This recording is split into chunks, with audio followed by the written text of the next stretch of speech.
Hi guys, welcome to a new video. So today we'll take a look on another 1v1 game from the Heroes mode in the Scouring, and this time we are doing a rematch with White Defender. So let's just start it. We are playing on the 2-player map, and I'm on the left side of the map in the top left corner with the white color. Of course, once again playing with Mage. I play Mage more than 90% of the time, basically all the time, so this is my main. And immediately clearing the dungeon, of course, having full potions, everything we need. My opponent playing with the orcs this time, so he is the orc warrior hero, melee warrior. Yeah, it doesn't really matter, it's the same abilities and stats as the human leader he had last time, so basically just what most of the players do. He was also fighting the dungeon. Looks like he teleported back to buy some potions, but he didn't use them up front, so he's leaving them for the underground. You can see my HP here. I'm also operating with really low stats. We actually used all of our healing potions, but I didn't have to use any mana potions in the underground, so overall resource is quite fine. We got one item, Ring of Life. I'm quite happy with that, so no problem. My opponent doesn't actually have any items yet, but he didn't actually kill the skeleton lord yet. You definitely want to use the charge ability for that to avoid some damage. Yeah, so he actually got the terrifying standard, which means he can debuff some units around him. I think it should also work on the neutrals, so maybe that's not actually as terrible. Reduces nearby enemy units, so I don't know, maybe it's just the enemy player would have to be tested. But yeah, I'm still operating with the one item we have, and here I decided to do a really important move. I ran into the territory of my enemy on his side or behind the river, and here I managed to pull out the enemy troll, and of course this will be an extra kill for me. With mage it's quite easy, you can kite him to not take any damage. I'm taking some damage here because I wanted to kill him as quickly as possible in case the enemy would come here. But you don't really have to lose any HP if you wait for him to always start retreating, or you can also take some swordsman from home with you and you should be even more fine. We also got second item now, terrifying standard as well, plus we have the rings, so we should be in a better situation than our opponent, but let's actually check his items. Yeah, still only one. And now he lost his troll. I'm also immediately going for my troll here, and that means we'll have an extra kill there. Which will be at least more resources, maybe even an extra item that I already have right now. Of course, yeah, I'll once again kite it, maybe use the swordsman a little bit as well. And we got the enchanted knuckles, which is also really good because that will give me the AoE damage that I need to farm the neutrals effectively. So that's really useful. My defender here is just clearing the archers. A little bit harder task with the melee hero, but yeah, with the charge it's still not that big of a problem. He's getting the lumber mill there. My base is not doing that yet. Now I'll clear the wolves, which I believe he already did. So yeah, but I also killed 2 extra trolls, so we definitely have way more neutrals killed than what my opponent has. Unfortunately I didn't get any items from this, but at least some resources. Now I teleported home, made sure I have all the potions once again ready, and we'll quickly rally our army once again. And I wanted to go for a push, but the dungeon also reset at the exact same time, so I already have level 5 and I had decent army, full potions, full mana, full HP. I actually decided to rather clear this first. I probably won't get any items from it, but maybe a little bit more experience, some resources, and overall there was a chance for an item, so like if I don't do it, of course. Opponent actually got into my base now. He managed to kill one farmer here. Fortunately I was back in time for him to have to retreat, so I mean, yeah, we lost one unit there, but overall it's not that big of a deal. And now I'm already walking after him. I believe this smoke that is behind him is kinda hard to see, and then the huge, actually maybe this is the shield, yeah, the barrier, but the smoke I think is the effect of the banner. I think it's the terrifying standard, maybe the blue banner that buffs nearby ally units has a different effect, but I think that should be the effect that you get from the item, like a small visual, or that's something at least that I remember approximately what the dev said. But yeah, of course, here I have him in a tight spot, so I will quickly use the AoE ability and try to farm all of his units. As you can see, the damage is insane. We also stopped one of his buildings, and I have the barrier up, so, and also all potions ready, so even though he's hitting me, I don't really care. I just cleared all the units, and now we have a way bigger army. While as you can see, he still has 2 healing potions as well, but I have all the damage from the swordsman here, which if he will want to kill, it will also tank lots of damage for me. And now I got safely into his base. I don't have much mana remaining, I also don't have any mana potions, so we can't farm here for too long. But if maybe I could have killed these guys, but it was really risky, I rather retreated. The swordsman will probably die here, but that's just life, I guess. Some of them retreated, so it was a fair trade, I think. We also killed lots of enemies. Here I wanted to kill the skeleton lord again in the underground. Unfortunately, he didn't respawn yet, so I had to kill some time by just farming some skeletons around the dungeon.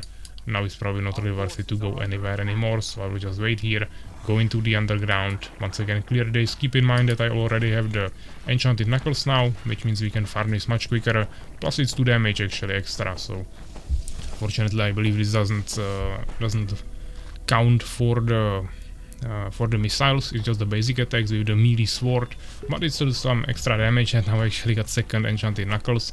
I think the splash damage doesn't stack or anything together, that it will have like bigger area around you or something like that.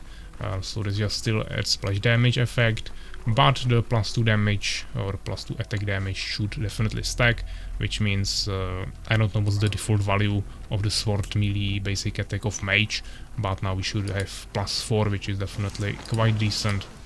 Our opponent has only terrifying standard and 1 ring of life, so that's actually really strong for his hero. I still don't have any pendants of mana. I actually feel like they have maybe the lowest drop chance of any of the items, but maybe I'm just unlucky. But yeah, we definitely don't have that, even though we have more items. I think it's actually kind of balanced in terms of what items we have.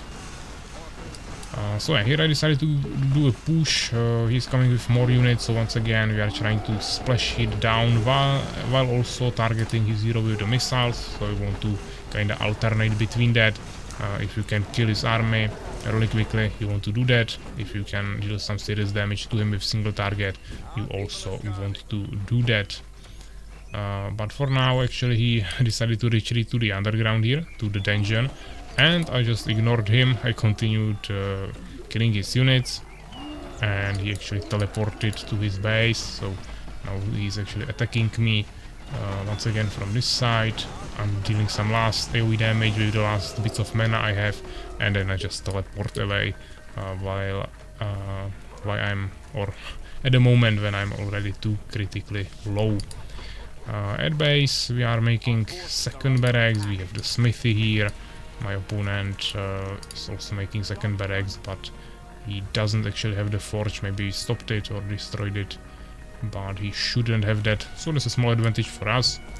Overall we are around 500 food. He is a little bit lower, yeah, like 20 less, so we should have a small advantage. Here he tried to harass me again, maybe check the expansion, but I was already prepared there, so we forced him back. He has full potions, but he's not utilizing them, so immediately when he teleports and buys the potions, he just walks away instead of using them and buying new potions. So he's saving some resources, that's true, but I mean, look for example on my resources, yeah, his resources are like half, but still decent, so he could definitely afford spending like 70 extra resources for a little bit more stats. And you will also save time because you can then take it later. We actually captured the outpost in the beginning, so that's really good because now we have nice vision around the map, even though you can always see the position of the hero, but also some units just slipping through here is not really possible for anyone to get into our base now. And now we are setting up an expansion, so my plan was to stop the enemy expansion because I thought that they would be also setting it up at the exact same time, but since we harassed him a little bit, that actually wasn't the case because the AI of the enemy was just not really confident enough yet to try pushing as well for the expansion, since he lost so many units. But now he's coming with a huge army. This is perfect farm for me once again, all is stacked on one place.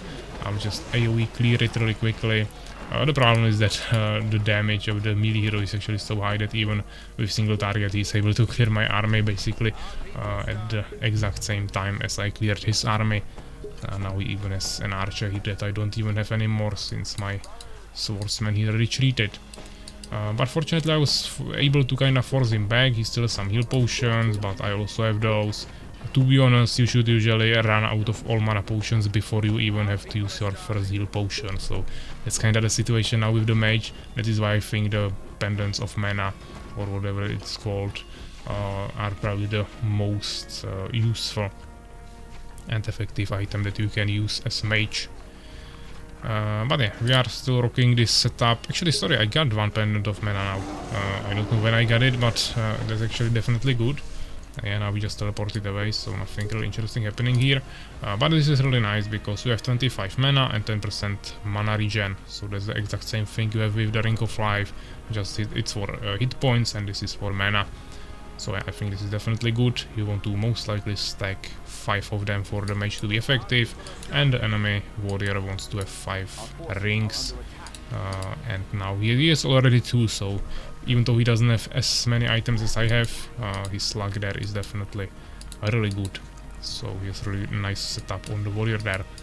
Now he's going for the expansion. He even has some protection army there, but my army is also already here kinda prepared. My archers took their spots on this outpost to have high ground and some protection, and these swordsmen are kinda rushing on that from behind. And I also came here now. I quickly cleared this dungeon. There was just some teleports here back and into the dungeon and then back, and then I teleported here as well. The enemy actually came here with the hero, but that was after he already lost all of his units, and now I have this really strong position of the outpost from where I could have really easily shot him, and this was actually a kill because I had really good DPS and he didn't really have the reactions or maybe even cooldown or whatever to teleport away from there. So we got a kill, that's really good, around 12 minutes, and this allowed me to really easily stop this expansion. I think I would stop it still. I would just maybe have to deal with the enemy hero at the exact same time, or maybe first force him away even further because he would come back or something like that, and then finish it, or finish it with the AoE ability. But I think eventually we would still destroy it, so that wasn't actually that important. The enemy hero should be resurrected in a second. Some of our units tried to come through here, but that wasn't really efficient. And now, yeah, the opponent is actually coming already with the hero. We are both on level 12, so that's kind of interesting. But as you can see, he's kind of struggling with resources. He doesn't have much, so he can't even buy any mana potions for now. But he still bought 3 healing potions. He also bought the resurrection item, and here I just try to farm some of his units while also farming, of course, on the barracks. And I really don't have any more potions, just 2 healing potions. I don't even have the shield, but I'm still trying to farm till the last HP tick I have. Here I almost died, but we used another healing potion, and of course it was already too close. Yeah, I actually used one more. I literally utilized every single tool I had, and on like 20% HP in the last second I actually teleport away. But at the exact same time my army actually arrived with 2 knights, which is really good, and I think we already... Actually, sorry, we don't have the cure yet, but I think I will soon build a church as well. But yeah, of course 2 knights are still pretty decent. Hero will deal with them pretty quickly, but it slowed his economy down even more. Now he's actually building a Mancher cave, but he doesn't have basically any economy. His barracks here are almost destroyed, so we can finish those soon as well. And I'm already coming with my hero, full HP, full mana, full potions, level 12, of course 5 items. And here I decided to go to the underground. I quickly pulled it because I thought that I might destroy this before my enemy come here. Unfortunately, immediately rushed on me pretty quickly, and here I almost died. Fortunately, I still managed to use my potions. Unfortunately, I can't teleport behind him here like 2 meters, 2 inches, whatever this distance is in the underground, so we can't do that. I tried to even body block him there, so he cannot leave. But now I decided to just utilize this. Yeah, so we go into the underground, we wait for him to come in, then we damage him really quickly, and now I'm just watching minimap. I see that he goes out and he comes back. Okay, so I'm not gonna attack the skeletons, I'm just gonna wait here, and if he comes he will take damage. If he doesn't come, he's also not really doing anything now. So I'm just always waiting for him. I see that he's going further and further, trying to bait me to go into the skeletons, and then he comes back. Eventually he actually took a long time. I started attacking the skeletons, but then I just teleported away because I needed potions anyways. So it was actually a bait from my side then. He now also tried to make the expansion again, but it got actually stopped by the neutrals. There is lots of skeletons in his base, he doesn't have basically any units. He has to somehow protect it with the villagers, plus his hero now, so he's definitely struggling a lot. His food is like 466, but his income is only 210, so he will start starving as well pretty heavily now. While my food is only 60 more, I have really good food income plus also resources, so we don't have any problems. My expansion is fully working, actually protected by even some barricades. Kinda interesting how the AI actually utilizes the barricades. You don't really see these kinds of things from real players. But yeah, we are maybe losing something here, but overall the base should be self-sustainable, and we actually decided to take most of the units away. Doesn't really matter. Yeah, some new units will be produced, they will defend this. We shouldn't lose any major buildings, maybe we lost some barricades there, but stables are still standing, same with barracks, main buildings and other stuff, so that's the important thing. We don't really care about the others for now. I just quickly scouted the enemy expansion. It is not here, we are actually making our third base now, so definitely huge macro advantage. And when I go into the fight, right before that I turn on my shield, and then I quickly farm all the enemy units. As you can see, we cleared all the enemy soldiers before we actually lost anything. Now he's trying to kill off my swordsman, but I'm already hitting him with my high damage missiles. I also had some nice gear, but those also died pretty quickly. And here I actually teleported in front of him when he was trying to run away from me. As you can see, it's really quick, but then I teleport back once again, and now with like combination of 2 to 3 teleports I was able to finally catch him and take him out, and this shall be his end. As you can see, we have so much resources, skeletons at home, not that big of a problem since we have so many peasants. Even if we lose some, it shouldn't really matter. And now we are just running into his base, killing some last units even with basic attacks, farming with AoE on the barracks, and eventually we'll probably also farm these workers. But he is not even gathering here anymore, so he wouldn't have any more income, even though he actually maybe, yeah, he had few resources, but nothing too crazy in the end. So yeah, quite interesting game, I think. Let's check the results. So finish replay. In terms of gold, I mined like 9,000 more gold, so that was definitely pretty interesting. In terms of lumber, it's almost 2 extra thousand for me. Challenge units kinda balanced, that's pretty surprising, but you can see the units killed. Of course, most of it once again farmed with the AoE ability. Units lost, also like half of that. Maybe I killed 3 of my units as well there. A little bit better infrastructure associated with resources as well. Neutral kills also on our side. Only 1 more level on the heroes, so that's not much, but it was still enough to get 2 kills there on the enemy hero. He didn't kill me a single time, even though at least 1 time there it was pretty close, but we managed to escape. Sometimes I'm a little greedy trying to farm as many villagers as we can, but to be honest, I think maybe it would be even worth it if you can kill like 10 or 15 villagers and you lose your hero. It might be actually worth it, especially on some maps where the enemy won't be able to punish you quickly enough because your base is just too far away from him. Which, even though this is a 2-player map, I think this map actually kind of applies to this condition there. So yeah, I hope you enjoyed it. Maybe learned something. I'm trying to show you the mage gameplay. I think there will be probably some other people making videos with the other heroes, with the melee ones, since everyone spam them all the time. But there is not too many people trying the mage, at least for now. I think once we get some changes, it might change, but for now it's mainly the melee hero spam, but at least we have some diversity. If I play the mage, we have a different opponents, so I hope that makes it kind of entertaining at least to watch. And yeah, I will see you in the next one, guys, so take care, guys.